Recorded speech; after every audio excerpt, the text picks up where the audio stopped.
حاتم طائی کی طلسماتی داستان عرب و عجم میں اسلام کی آمد سے پہلے مشہور تھی۔ حاتم طائی کوئی افسانوی کہانی کا کردار نہیں بلکہ حقیقت پر مبنی تاریخی شخصیت ہے جو کہ 6 صدی عیسوی میں یمن کے طے قبیلے کا بادشاہ تھا۔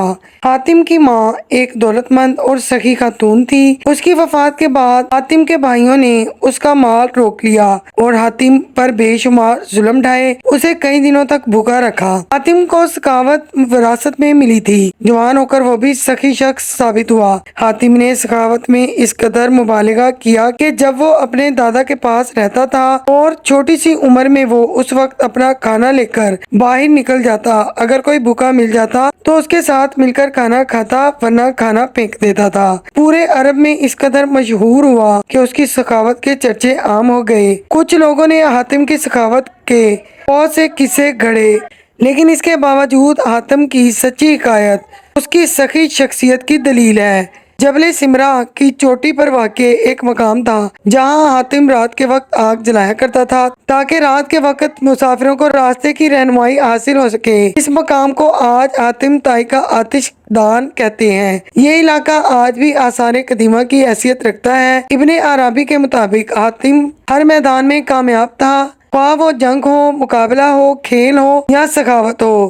زمانہ جاہلیت میں جب رجب کا چاند بہت ہی مقدس مانا جاتا تھا، لہٰذا جب رجب کا مہینہ شروع ہوتا تو حاتم ہر روز 10 اونٹ ذبح کرتا اور لوگوں کو کھانا کھلاتا۔ تو یوں حاتم کی سخاوت اور فراخ دلی کے کئی واقعات ہیں، لیکن عرب و عجم میں مشہور چند ایک قصے ہیں جو لوگوں کی زبان پر عام ہیں۔ مشہور ہے کہ روم کے بادشاہ کے دربار میں حاتم طائی کی سخاوت کا تذکرہ ہوا۔ ایک شخص نے بتایا کہ حاتم کے پاس عمدہ نسل کے گھوڑے ہیں جو بہت ہی خوبصورت ہیں۔ حاتم کی تعریف سن کر بادشاہ نے کہا، جب تک کسی آدمی کو نہ آزمایا جائے تب تک اس کے بارے میں کوئی رائے قائم کرنا ٹھیک نہیں۔ بادشاہ نے کہا کہ جاؤ حاتم کے بارے میں ہمیں معلومات فراہم کرو، اس سے کوئی ایسی چیز طلب کرو جو اسے نہایت ہی عزیز ہو۔ لہٰذا درباری نے کہا کہ حاتم کو سب سے زیادہ عزیز اور قیمتی اس کا تیز رفتار گھوڑا ہے۔ بادشاہ نے حکم دیا کہ حاتم سے اس کا گھوڑا مانگو اور میرے پاس لے آؤ۔ لہٰذا وزیر بادشاہ کے دربار سے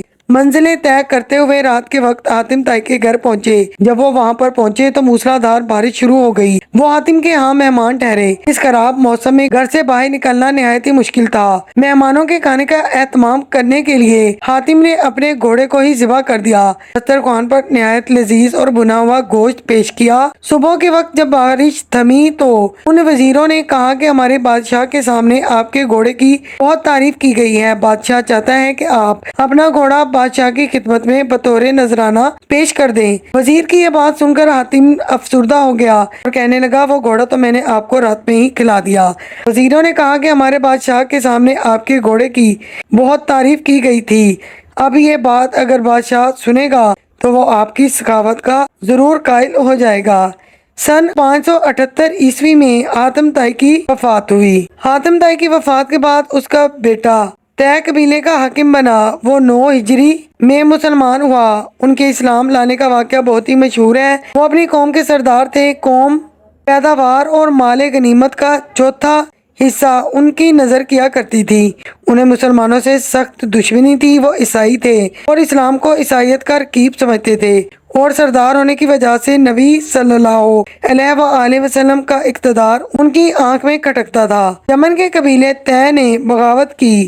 حضرت علی علیہ السلام ان دنوں یمن کے گورنر تھے۔ انہوں نے بغاوت کو ختم کیا اور بغاوت کے دعوے داروں کو گرفتار کر کے مدینہ بھیج دیا۔ ان میں حاتم طائی کی بیٹی صفانہ بھی تھی، یعنی کہ صفانہ بنت حاتم۔